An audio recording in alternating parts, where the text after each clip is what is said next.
ఈరోజు నేను 4 విషయాలు చెప్పదలుచుకున్నాను. చాలా ప్రాముఖ్యమైన విషయాలు. ఇవి కానీ నీ జీవితంలో గ్రహించినట్లయితే తప్పకుండా ఈ 4 విషయాలు మిమ్మల్ని పరిపూర్ణమైనటువంటి యొక్క సిద్ధపాటులోకి నడిపిస్తాయి. దేవుడు గమనించండి. 4 విషయాలు నేను చెప్తున్నాను. ఒకటి, ప్రభు చేతిలో అనగా కుమ్మరి చేతిలో ఉన్నటువంటి యొక్క కుండ. ఏంటండి? కుమ్మరి చేతిలో ఉన్నటువంటి ఒక కుండ. హల్లెలూయా. రెండవది, పాపం వలన పగిలిపోయిన కుండ. మూడవది, ఒక్కొక్క చుక్కగా కాలిపోతున్న ఓటి కుండ. నాలుగవది, తన ఇంటిలో ఒక భద్రంగా దాచబడిన నూనెతో నింపబడిన కుండ. కుమ్మరి చేతిలో చేయబడుతున్న సమయంలో పగిలిపోయినటువంటి కుండ.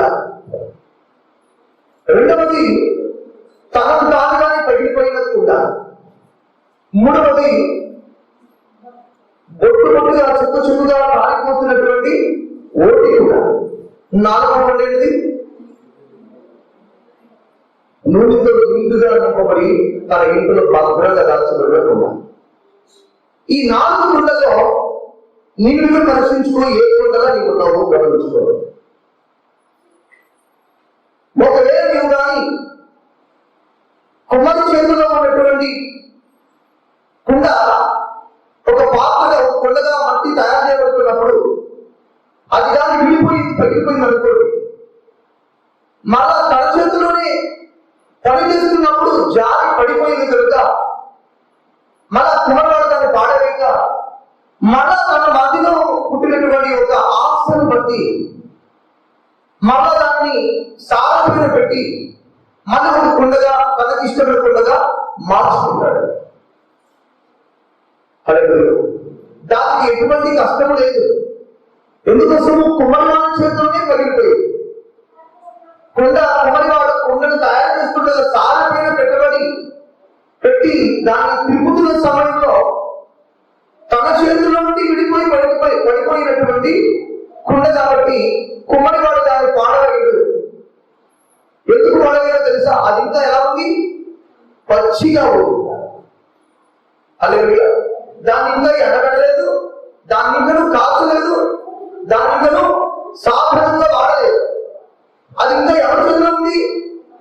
ఎలా ఉంది? ఇంకా జిగటగానే మన్నుగానే ఉంది కనుక ఆ కుండకు మాత్రము ఎటువంటి నష్టం లేదు. ఎన్నిసార్లు కుమ్మరివాడి చేతిలో నుండి పడిపోయినా, సాధ నుండి తొలగిపోయినా, మళ్ళా కొండను విడిపోయిన కొండను తీసుకుని మళ్ళా ఏం చేస్తాడు? సాధపై పెట్టి దానికి ఒక రూపం అయితే ఇవ్వగలుగుతాడు. దేవుని స్తోత్రం. రెండవది ఏంటిది అంటే తనంతట తాను పగిలిపోయిన కుండ. హల్లెలూయా. కుమ్మరివాడు కుండ తయారు చేశాడు, దాన్ని ఎండబెట్టాడు, దాన్ని శుభ్రంగా కాల్చాడు. అన్ని చేసిన తర్వాత కూడా ఏమైపోయింది? తనంతట తానే ఆ వేడికి తట్టుకోలేకుండా లేదా పరిస్థితులు బట్టో అదేమైపోయింది? తనంతట తానే పగిలిపోయినట్టున్నా అది దేనికి పనికిరాదు. దేవుని స్తోత్రం. మూడవ కుండ ఓటి కుండ. పూర్తిగా పగిలిపోలేదు, పూర్తిగా దానికి రంధ్రము పడలేదు, ఎక్కడో కొంచెము దానికి నెరవేర్చినట్టుగా కనబడకుండా, ఎక్కడ కాలుతుందో తెలియకుండా ఒక చుక్కగా ఏమవుతుంది? కాలిపోతున్నటువంటి యొక్క ఓటి కుండ. దేవుని స్తోత్రం. నాలుగవ కుండ ఏంటిది? తన ఒక ఇంటిలో భద్రంగా నూనెతో నిండుగా ఉన్నటువంటి యొక్క కుండ. హల్లెలూయా. మరి ఏ కుండ ఉన్నాం? పిల్లల మన ఇంకా దేవుడి చేతిలో జిగడవన్నగా ఉంది. ఇంకా పరిస్థితుల్లో దేవుడు కుమారుడైన ఆ దేవుడి చేతిలో ఇంకా జిగడవన్నగానే ఉండి త్రొక్కబడి, ఇసుకబడి, రాళ్ళను, అనేకమైనటువంటి దాసులను, పుల్లను, చెత్తలను ఏరివేసి శుద్ధి చేయబడి జిగటగా వచ్చినట్టుగా త్రొక్కి సార పేరు పెట్టినప్పుడు అది ఆ కుమ్మరి వాడి చేతులు విడిపోతే మళ్ళా ఏం చేస్తాడు? దాన్ని తిరిగి మళ్ళా తనకి ఏం చేస్తాడు? తనకి ఇష్టమైన వచ్చినట్టుగా దాన్ని కూడా తయారు చేస్తాడు. 18వ అధ్యాయం దాని 4వ వాక్యం చదవండి.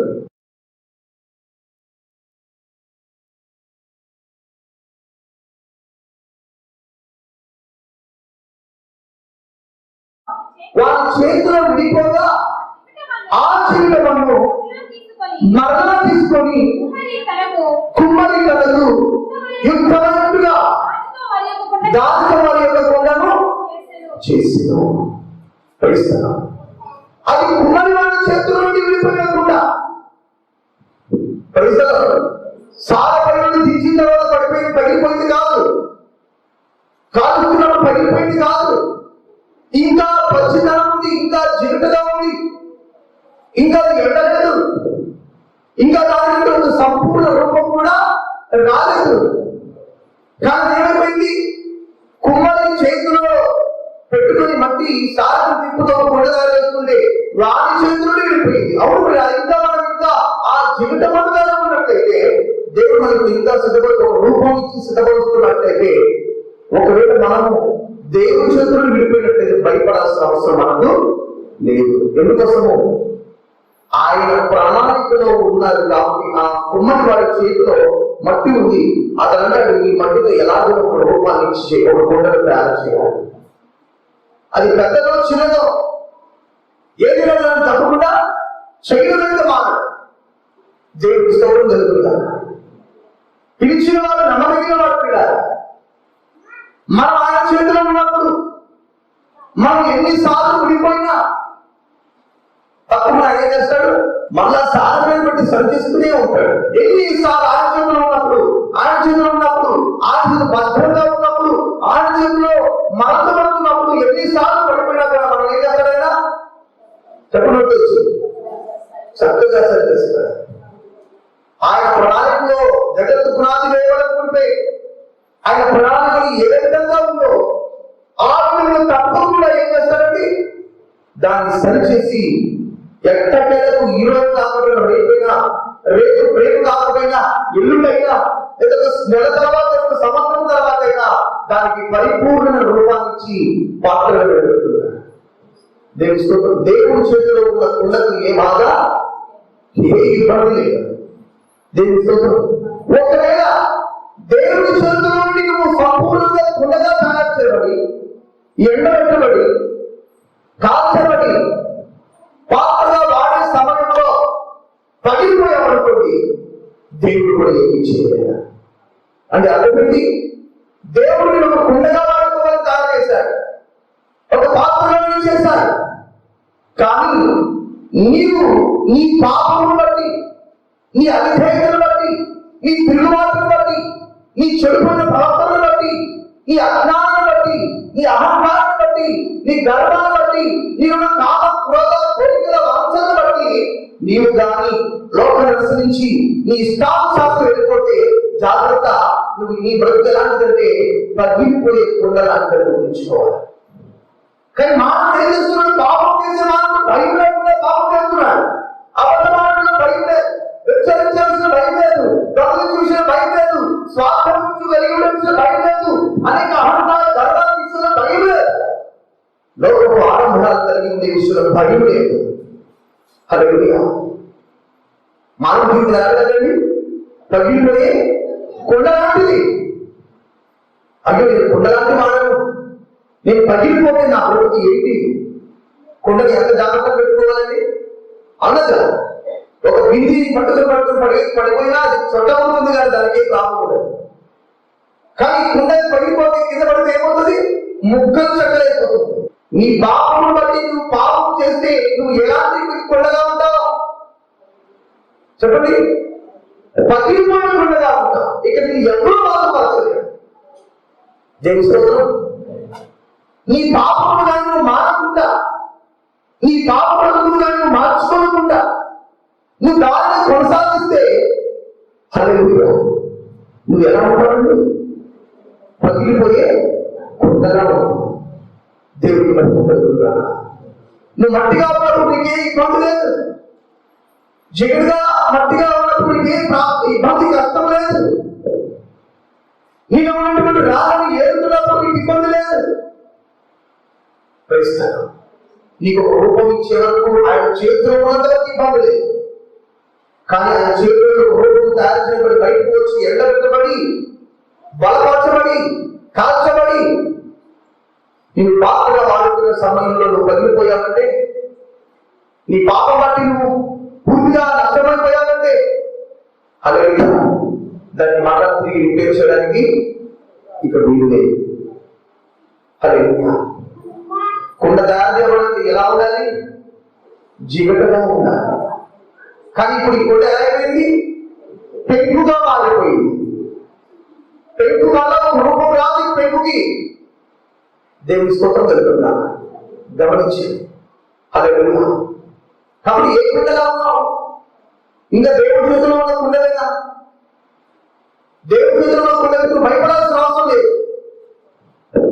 నీ బ్రతుకు పగిలిపోయిందా? భయపడాల్సిన అవసరం లేదు. నేను ప్రభు నమ్ముకుని కొద్ది దినాలు అవుతుంది, కొద్ది సంవత్సరాలు అవుతుంది, కానీ నాకు ఇంకా ఏ ఆధారం లేదు. నువ్వు భయపడాల్సిన అవసరం లేదు. తప్పకుండా నువ్వు ఎవరి చేతిలో ఉన్నావు? ఆ పరిపూర్ణ పరమకుమారు చేతిలో ఉన్నావు. కాబట్టి నేను తప్పకుండా రూపం ఇచ్చి మాత్రమే ఆయన ఏం చేస్తాడు? వాడుకుంటాడు. అదే కానీ తనంత తాను పగిలిపోయి కొండగా బ్రతుకున్నటువంటి దేవుడు ఏమి చేయదు. మన నియంత్రణ పగిలిపోకుండా ఉండాలంటే ఏమానాలి? నీ పాపమును మానుకోవాలి. హల్లెలూయా. నువ్వు పగిలిపోకుండా ఉండాలంటే ఏం చేయాలి? నీ పాపమును మానుకోవాలి. ఒకవేళ నీ పాపం కానీ మానుకోకపోతే ఇక నీకు ఎన్నడూ కూడా కుండగా మారవు. ఒక పాత్ర ఉపయోగపడవు. దేవుడు కానీ లోకాలు కానీ ఉపయోగపడవు. నీ ఇంటి వారికి ఉపయోగపడవు. నీ వీధిలో ఉన్న వారికి ఉపయోగపడవు. నీ వ్యక్తిగత జీవితానికి నీకు ఎవరికి కూడా ఉపయోగపడవు. నీకు నీవే ఉపయోగపడవు. పాపం వల్ల జీవితం ఏంటిది? పాపము బతుకు జీవితము మరణం. మరి తనలో తన పగిలిపోయిన కుండకు ఏమొస్తుందండి?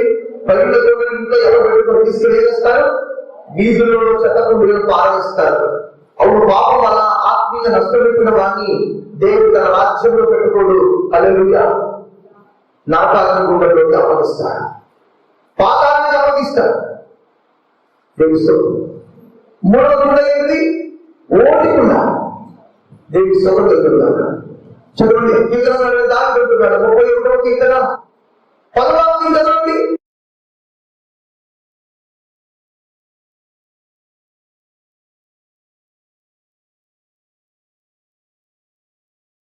కీర్తన దాని పెడుతున్నాడు. ఎవరికి వాడను? ఓటి కుండ ఒక చుక్క చుక్క చుక్కగా కాలిపోతున్నటువంటి ఓటి కుండ వంటి వాడు నేను. హల్లెలూయా.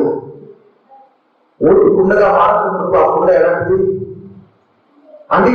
ఓటి కుండలో ఒక చుక్కగా చుక్కగా కాలిపోతుంది అంటే ఆ కుండలో ఎక్కువపడుతుంది అంటే కుండ నింపబడింది కదా, ఒక పదార్థంలో నింపబడింది. ఓటి కుండ ఎలా తెలుస్తుంది? దాని నుండి కాలుతున్న విధానం బట్టి అది కొండకు ఓటు కుండగా మారుతుంది. హల్లెలూయా. దేవుని మహిమకలుగుగాక. అవును, దావీదు మహారాజు ఏం చేశాడు? దావీదు మహారాజు దేవుడు ఏం చేసినాడు? గమనించండి. గొర్రెల కాపరిగా ఉన్నటువంటి దావీదును ఇశ్రాయేలుకు రాజుగా మార్చున్నాడు, మహారాజుగా మార్చున్నాడు.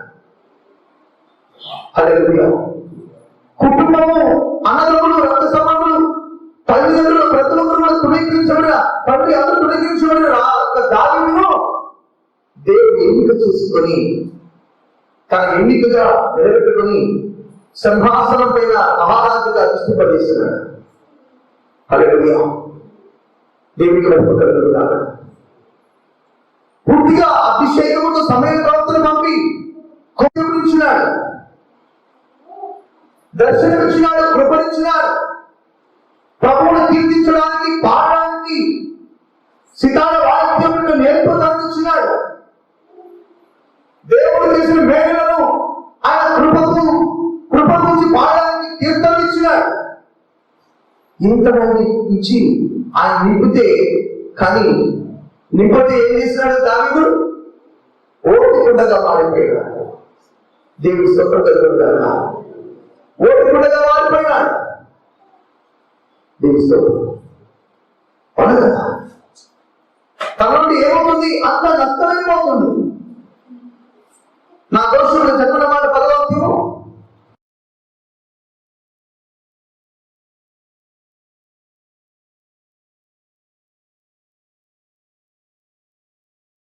ఇది ఎలా జరుగుతుంది? నేను ఓపుకుంటున్నటువంటి వాడైంది కాబట్టి ఇది జరుగుతుంది.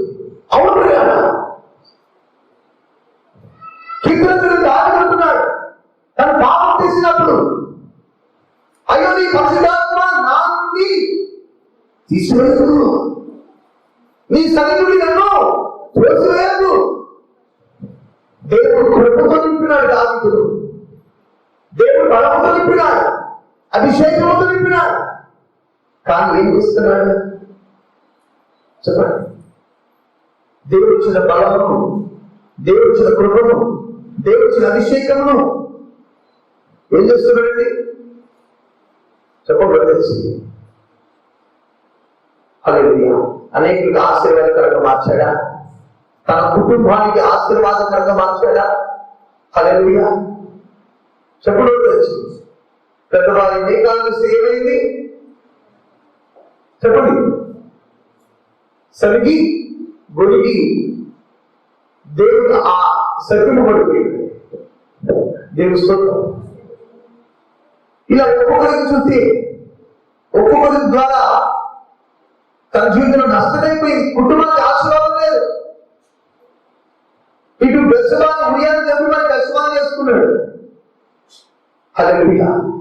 మొదటి పిల్లవాడేమో పుట్టులో చనిపోయాడు, రెండో వాడేమో వృద్ధాప్యమందు దేవుడిని తొలగిపోయి విగ్రహాలకు తిరిగి దైవకుడు పోగొట్టుకున్నాడు. కుటుంబానికి దావీదు కుటుంబానికి దావీదు ఆశీర్వాదకరంగా ఉన్నాడా? హల్లెలూయా. ఎన్ని పరిస్థితులు ఎదుర్కొన్నాడు. కాబట్టి అంటున్నాడు, నా దోషములను బట్టి నేను బాధపడుతున్నాను, నా దోషములను బట్టి నా బలం తగ్గిపోతుంది, నా ఎముక క్షీణించిపోయింది. హల్లెలూయా. అవును కదా, దేవుడు మనకు మన జీవితంలో ఇచ్చే శక్తి సామర్థ్యము మెల్లమెల్లగా తొలగిపోయి కాలిపోతున్నప్పుడు మనం ఎదుర్కొనే పరిస్థితుల్ని మనము పూర్తిగా ఏమవుతాం? బలహీనమైపోతాం. హల్లెలూయా. గమనించారు. అవునా? మనలో ఇప్పుడు ఉదాహరణకు కరోనా వైరస్ ఉంది. ఇప్పుడు అది మనకు ఎలా అవ్వకూడదంటే దాన్ని ఎదిరించే శక్తి, నిరోధక శక్తి, రోగ నిరోధక శక్తి ఏమవుతుందా చెప్పండి? ఇమ్యూనిటీ పవర్ ఏమవ్వాలి? బాగా ఎక్కువ ఉండాలి. అప్పుడు ఆ రోగాన్ని మనం ఏం చేస్తుంది? మనలో శక్తి దాన్ని ఎదిరించగలుగుతుంది. అది ఒకవేళ ఎవరికైనా అటాక్ అయినా కానీ ప్రాణాంతకం కాకుండా దాన్ని ఏం చేస్తుంది? ఆ వ్యాధి, ఆ లోపల ఉన్న శక్తి ఆ వ్యక్తిని కాపాడుతుంది. అవునా కదా? దేవుని కలుగుతున్నాను. హల్లెలూయా. అదే కాక దేవుడిచ్చే శక్తి, దేవుడిచ్చే సామర్థ్యం, దేవుడిచ్చే బలము నీ జీవితంలో ఉన్నప్పుడు నీ జీవితంలో ఎదుర్కొన్న ప్రతి పరిస్థితి కూడా నీకు ఎలా అనిపిస్తుంది చెప్పండి? కష్టంగానో, భారంగానో, బాధగానో అనిపించదు, భయం కలిగించే విధంగా అనిపించదు. దేవుడి స్తోత్రం. హల్లెలూయా. దావీదు ప్రతి విషయంలో బిడ్డల ద్వారా ఎదుర్కొన్నాడు, కుటుంబం ద్వారా ఎదుర్కొంటున్నాడు, అనేక శత్రువుల ద్వారా ఎదుర్కొంటున్నాడు. హల్లెలూయా. కారణం ఏంటంటే ఓటుకుంటున్నాను. అవునయ్యా, నేను అన్నీ కోల్పోయాను. దేవుడి స్తోత్రం. గమనించు, దేవుడు నిన్ను కూడా ఏం చేస్తున్నాడు? పరిపూర్ణంగా నేను నింపాడు, ప్రార్థన శక్తితో నింపాడు, పరిశుద్ధాత్మతో నింపాడు, కృపతో నింపాడు, విశ్వాసంతో నింపాడు. హల్లెలూయా. ఆత్మీయ భారంతో ఆత్మీయ బలమును నింపాడు. కానీ నీ అజ్ఞానం బట్టి, నీ అవిధేయతను బట్టి అదంతా ఏమవుతుంది? మెల్లమెల్లగా చుక్కగా ఏమవుతుంది? నీలో అది దొరికిపోతూ ఉంది. హల్లెలూయా. నీలో ఉన్న విశ్వాసము తొలగిపోతుంది. చుక్కగా కారిపోతున్నట్టుగా ఒక్కసారి తగ్గిపోతుంది. ఫ్యాన్ తిరుగుతున్న ఫ్యాన్ ఒకసారి స్విచ్ ఆఫ్ చేస్తే ఫ్యాన్ ఒకసారి ఆగిపోదు. అది తిరిగి ఏమవుతుంది? ఒకసారి ఆగిపోతుంది. స్విచ్ ఆఫ్ చేయగానే ఆగిపోతుంది, తిరిగి ఆగిపోతుంది. ఓటి కుండలో కూడా నీళ్ళు అప్పుడు ఒకసారి కానీ కాడిపోతుంది. హల్లెలూయా.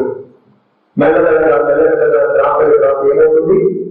కాడిపోతుంది. అవును, దేవుడు నీకు నింపిన విధానంలో ఈరోజు ఏమైపోయావు? ఒకరికి దేవునికున్న విశ్వాసం ఈరోజు ఉందా? ఒకరికి దేవునికున్న ప్రార్థన శక్తి ఈరోజు ఉందా? ఒకరికి దేవుడు ఇచ్చిన అభిషేకం ఈరోజు ఉందా? ఒకరికి దేవుడు ఉన్నటువంటి ఆత్మీయ పోరాటం ఈ దినం ఉందా? ఒకరికి దేవుడు ఉన్నటువంటి ఆత్మీయ భారం ఈరోజు నీకుందా? నీ నుండి ఏమైపోయింది అంటే చుక్కగా కారిపోతూ ఉంది. కానీ నువ్వు ఎదుగుతున్నావా? ఎరిగిన దానితున్నాడు, అయ్యో ఈ రోజు నా దోషులు అంటే నా ఎముకలు క్షీణించిపోయి, ఒక రోగాన్ని జయించే శక్తి నాకు లేదు, ఒక పాపాన్ని జయించి ఎదిరించే శక్తి నాకు లేదు. నువ్వు ఆ శక్తి ఇచ్చావు, కానీ నేను నా అజ్ఞానం బట్టి, నా పాపం బట్టి, నా అవిధేయతను బట్టి, హల్లెలూయా, నేను దేవుడు దాన్ని ఏమవుతుంది? నేను ఓటుకుంటే బట్టి వాడనయ్యా.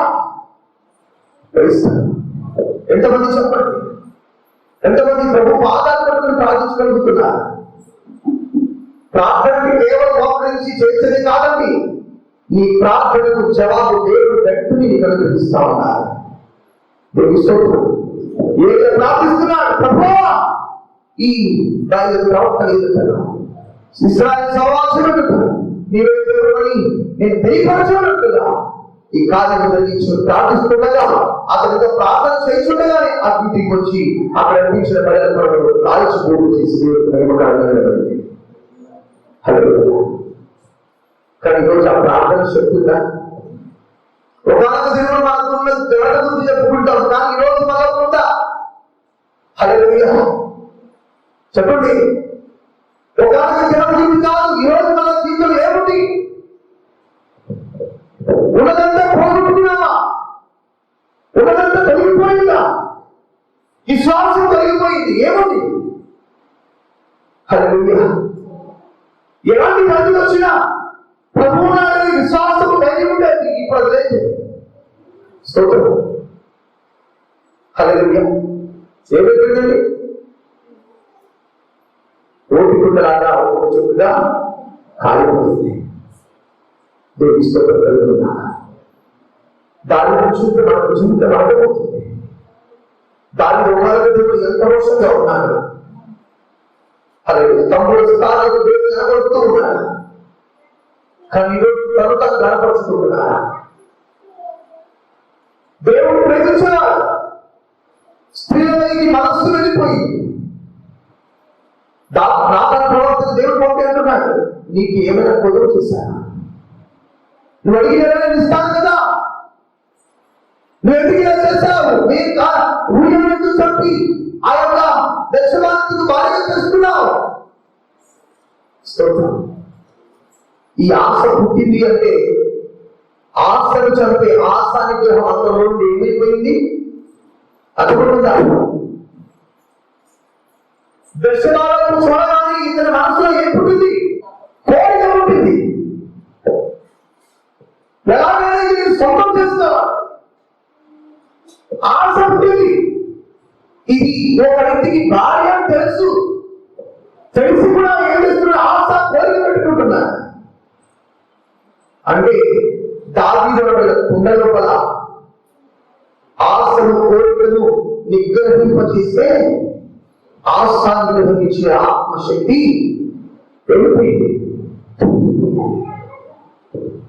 తొలగిపోయింది. గమనించి ఈరోజు మీరు ఆశ పుట్టట్లేదా? ఒక వస్త్రాన్ని చూసినప్పుడు, ఒక డబ్బును చూసినప్పుడు, ఒక హోదాను చూసినప్పుడు, ఒక ఆలోచన లోకాన్ని చూసినప్పుడు ఈ ఆశపడ్డా ఎలాంటి గుడ్డలు కాకుండా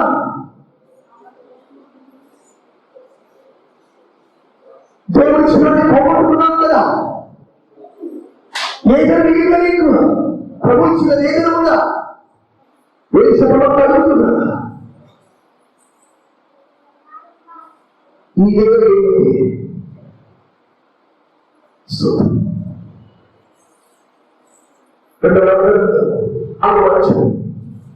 మొదటి వాక్యం చదవండి.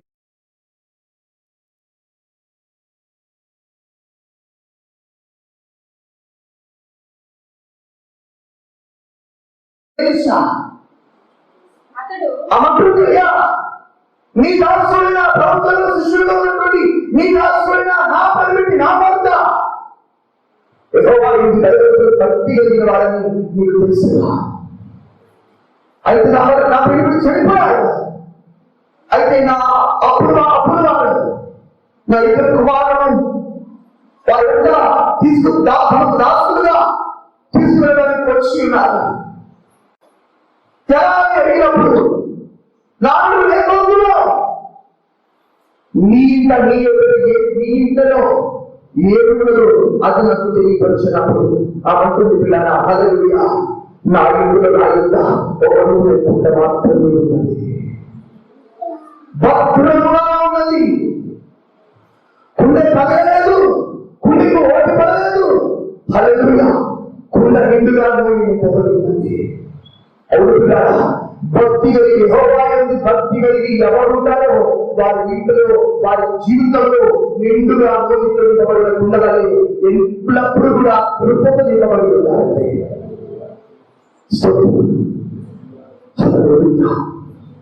దేవుని నైపుణ్యం కలిగిన వారికి ఎప్పుడు కూడా కొదుకుండదు. నీ ఇంట్లో ఏ వివరణో అది నాకు తెలియపరచాలి.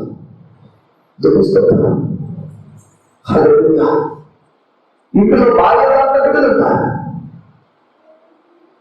ఇద్దరు కుటుంబం ఉండేవారికి ఇంకా స్తోత్రం.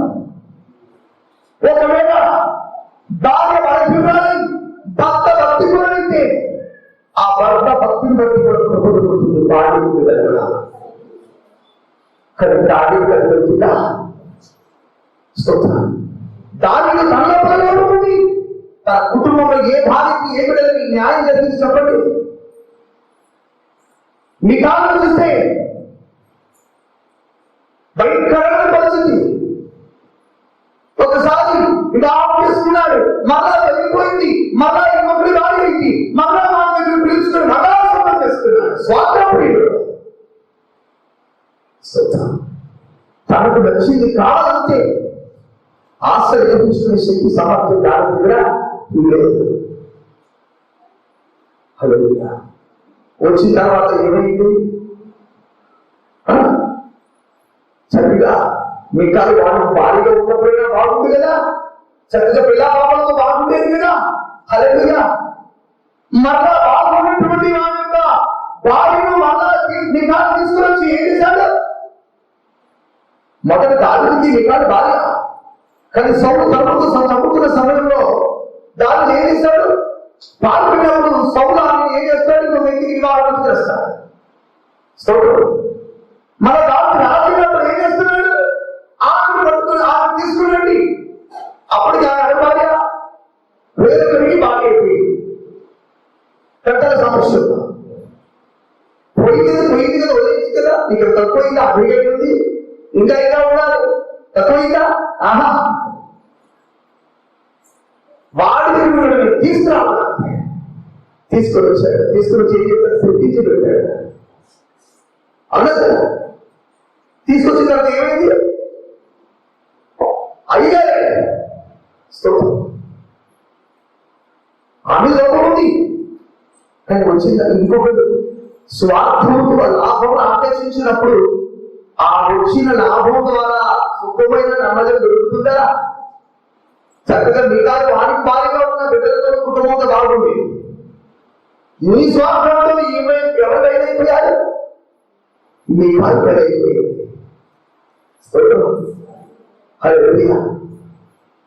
బెత్షెబా బలైపోయి ఉరియా చచ్చిపోయాడు. బెత్షెబా బలైపోయింది.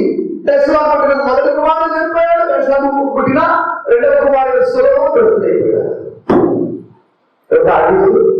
నీ భక్తి గర్వమైనదయా. కానీ ఇక్కడ ప్రవక్తల శిష్యులలో ఒకరుగా యెహోవాకు భక్తుడైన వాడట. అతని భక్తి తన కుటుంబాన్ని దాసత్వం విడిపించిందంటే నీ భక్తి నీ కుటుంబంలో ఉన్న వారిని విడిపించాలి. ఇంట్లో దేవుడు భగవంతుడైన ఒక్కరు ఆ ఒక్క వ్యక్తిత్వాన్ని బట్టి మిగతా వారి జీవితంలో క్షేమము జరుగుతుంది. అతను చనిపోయినా అతని భార్య బిడ్డలకు ఏం జరిగింది చెప్పండి. అతను కానీ శిష్యుడు కావాలనుకుంటా ఉన్నట్లయితే ఈయన ఏసుని ఆశ్రయించగలిగేదేనా? అయ్యా తినమన్నా నా యొక్క పెరిగి నీకు శిష్యుడు కావాడు, అతను భక్తులు ఎగలవాడు, ఇప్పుడు నా భక్తులు నా బిడ్డలు దాసులు మిగిలిపోతున్నారు, ఏం చేయాలి? అమ్మా మీ ఇంట్లో ఏమి చెప్పదు.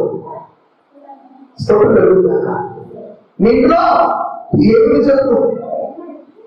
ఒక నుండి కూడా ఉంటుందా? ఏమన్నా ఒక నుండి కూడా ఉంటుందా?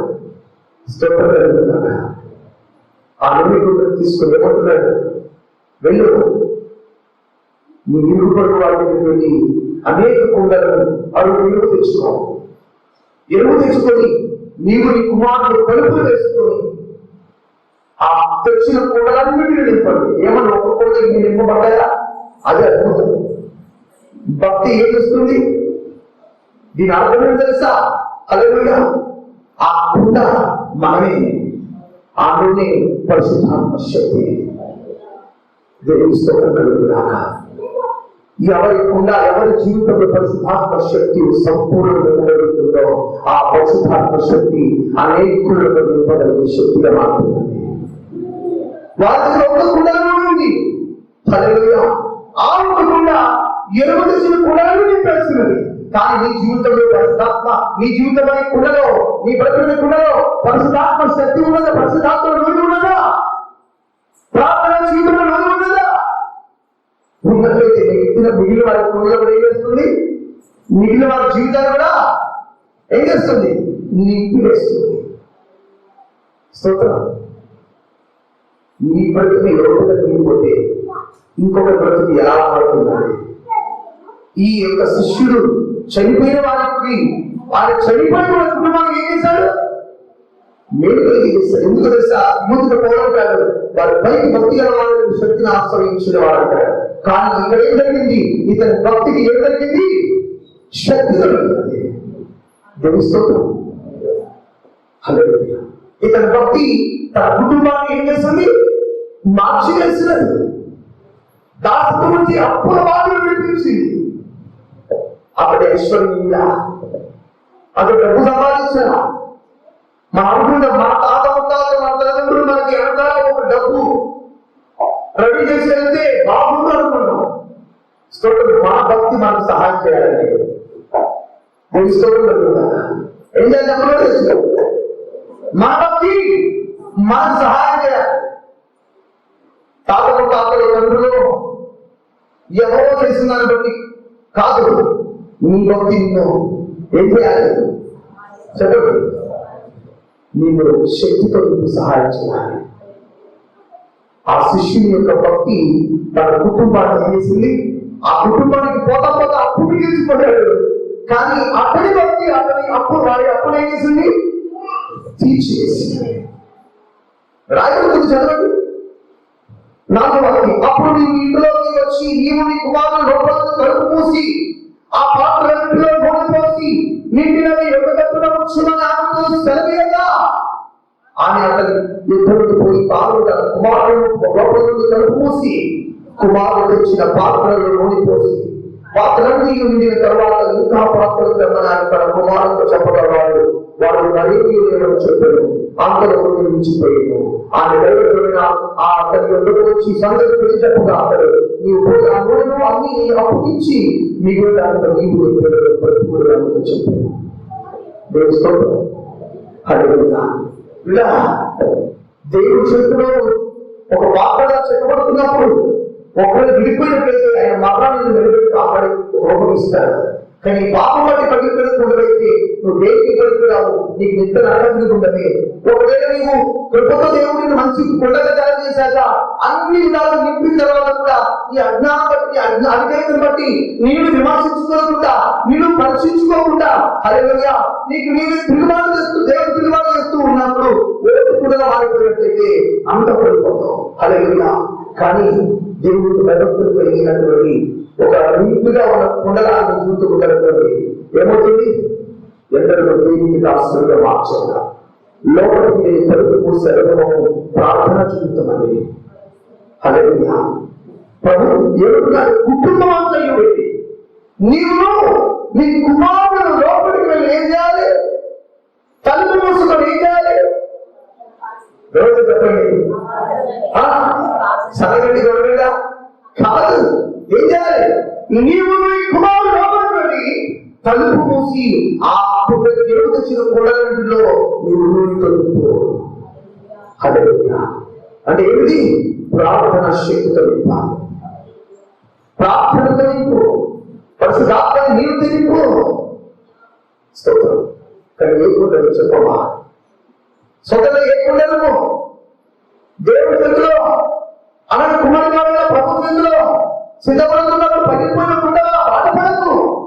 తప్పకుండా నేను పరిపూర్ణ రూపమిచ్చి ఆయన పాటగా వాడుకుంటాను. ఒకవేళ రూపమిచ్చిన తర్వాత ఎండిపోయి చక్కగా ఎండబెట్టి కాల్చిన తర్వాత నీ పాపం బట్టి పగిలిపోయాను. హల్లెలూయా. అని అక్కడికి అభ్యసిన యోహాను ప్రకటన గ్రంథం 2:1 వాక్యంలో చూడండి. ఎఫెసీయుల సంఘముతో రాయము 7 నక్షత్రములు తన కుడి చేతిలో పట్టుకొని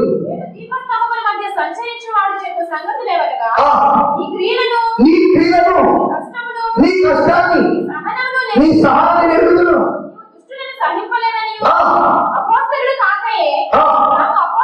చెప్పుకొని వారిని పరీక్షించి అబద్ధికులను నీవు కనుగొంటివనియు, నీవు సహనము కలిగి నా నామము నిమిత్తము భారము భరించి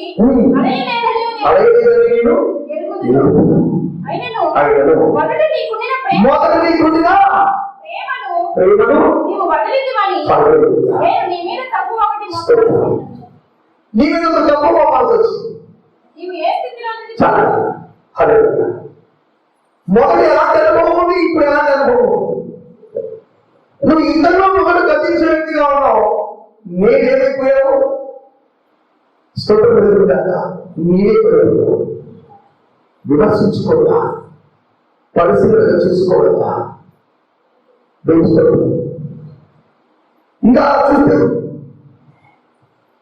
మునుపు శ్రమపడ్డా, మునుపు ఇబ్బంది పడ్డా, అన్ని ఎదిరించిన అవును కదా. ప్రభు మన కుమ్మరాడు ఏం చేశాడు, ఒక కుండ తయారు చేసి చక్కగా ఎండబెట్టి తీసుకెళ్ళి ఏం చేశాడు, శ్రమని కొలిమి లోపల కాల్చినాడు. అప్పుడు మళ్ళీ ఏం చేశారు, భరించాలి లేదా చెప్పండి. వచ్చి శ్రమలో శోధనన్నింటిలో నిలబడి నిలబడి నిలబడి నిలబడి మొదటి ప్రేమ ఏం చేసావు, ఇప్పుడు మర్చిపోయి నీవే పడిపోయావు. దేవుడు నీ అంతా నువ్వే పడిపోయావు. దేవుడు హల్లెలూయా. ఇప్పుడు పడిన చోటు ఇస్తున్న పడ స్థితులు చేయాలి, లేకపోతే ఏమవుతుంది, పగిలిపోయిన కొండలు ఇళ్ళకి చెప్పుకున్నాం, వీధులు పారేసినట్టుగా మన బ్రతుకులు పాతాలను అద్భుతులు పాడబడుతుంది. దేవుడు నీ పాపం బట్టి పగిలిపోయిన పశ్చాత్తాపం. ఇంకా చెప్పండి, దేవుడు చదువులు పగిలిపోయినప్పుడు పాపం లేదు, ఆయన తిప్పుతూ ఉంటాడు. తిప్పుతున్నప్పుడు ఏమవుతుంది, ఒకవేళ కుమ్మడి స్పీడ్ ఎక్కువైనప్పుడు లేదా చెయ్యి తగ్గిలో అది విడిపోయినా కానీ ఆ కుమ్మడి బాధపడాడు. కుండ బాధపడాల్సిన అవసరం లేదు. మళ్ళా దాన్ని ఏం చేస్తాడు, మళ్ళా తీసుకుని మళ్ళా రూపొందిస్తాడు. బాధపడడం అవసరం లేదు. మన దేవుడు ఎదురున్నప్పుడు ఇన్నిసార్లు పడిపోయినా అది ఎవరి చేతిలో ఉందో ఆయన చేతుల్లో కాబట్టి ఆయన సరి చేసుకుంటాడు. కానీ దేవుడు చేతిలో నుండి బయట సంపూర్ణ పాత్రగా చేయబడి అందరికీ ఉండిపోయి చక్కగా కాల్చబడిన తర్వాత మన ఇష్టాన్ని బట్టి పడిపోయాలంటే మార్పు తర్వాత చెప్పినట్టుగా ఓటి కొండలా బతుకు మార్పు అన్ని నింపాడు, చక్కగా అన్ని సభ రెడీ చేశాడు, నీళ్ళతో నింపాడు, అనేకులు దాహం చేయాలి, కృపతో నింపాడు, అనేకులు సహాయం చేయాలి. కానీ నీకు తెలియకుండా విమర్శించుకోకుండా అదేమైంది, చూసుకొని పరీక్షించుకొని కాబట్టి ఏమవుతుంది? చాలా మంది కూడా అంతే, ఎప్పుడో వర్షం కలిగి భక్తి చేస్తుంటారు, దాన్నే ఇంకా కలిగి ఉన్నారు. ఇలాగే చెప్తారు, బ్యాగ్ తిరుగుతూ చాలా కళ్ళపోతే ఏమైంది, ఏమవుతుంది? ఆగిపోతుంది. చూసారనుకుంటారు ఇంకా తిరుగుతూ ఉండేది పసిపిల్లలు అనుకుంటారు, కానీ ఎరిగిన వారు పెద్ద అయిన వారు కళ్ళు పోయి కలుగుతారు. మన ఇంకా మన స్థితి మనం గుర్తించిన పసిపిల్లగా ఉండదు. అదే మనం విమర్శించుకునే రావడం నా కృప నష్టమైపోయింది, ప్రేమ నష్టమైపోయింది, కరుణించే మనసు నష్టమైపోయింది, క్షమించే గుణం నష్టమైపోయింది, త్యాగం చేసే మనసు నష్టమైపోయింది అని నువ్వు ఏం చేసుకోవాలి? విమర్శించుకోవాలి. అదే లేకపోతే ఏమవుతుందండి? కుండలో ఉన్నదంతా కూడా కాలిపోతుంది. కాబట్టి మనము ఎలా ఉండకూడదు? తగిలిపోయి కుండగా ఉండకూడదు, ఓటు కూడా మనము ఉండకూడదు. మనం ఎలా ఉండాలి? నూనెతో నింపబడిన కుండలను మర్చుతూ ఉండాలి, ఆత్మతో నింపబడాలి, ప్రార్థనతో నింపబడాలి, నిత్యము దేవుడికి బహుముఖంగా ఉండాలి. అది ఎవరికి సాధ్యమవుతుందంట? దేవుడికి భయభక్తులు కలిగిన వారికి సాధ్యమవుతుంది. యోగు యెహోవాకు భయభక్తులు చేత పరిశుద్ధతను విసర్జించినాడు కనుక హల్లెలూయా. యోగు అపవాది చేత శోధించబడినను, అనేకమైనటువంటి అటువంటి శ్రమలను కాల్చివేసినాను, అతను తగిలిపోకుండా ప్రభువే యోగుడు నిత్యము కాపాడి భద్రపరిచి 2 ఆశీర్వాదము పెట్టాలని అందరూ తెలుస్తున్నారు.